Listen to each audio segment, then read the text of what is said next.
Hello! I'm here to showcase an update we have to the DVC for VS Code extension. Our plots wizard now allows you to select multiple files or metrics. So I have two JSON files that show the accuracy of my model during testing and training, and I'd like to plot these files. So I'm going to go over to my plots web view, select add plot, I'm going to select data series plot type, and then I'm going to go over to my workspace, and I'm going to select both of those files. Going to choose linear for my plot template. For X, I'm going to choose step metric. And then for Y, I'm going to choose my accuracy keys from both the train folder and the test folder.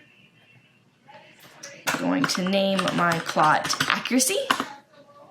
And DVC.yaml has been updated with the new plot. And if I go over to my plots web view, I get to see that plot.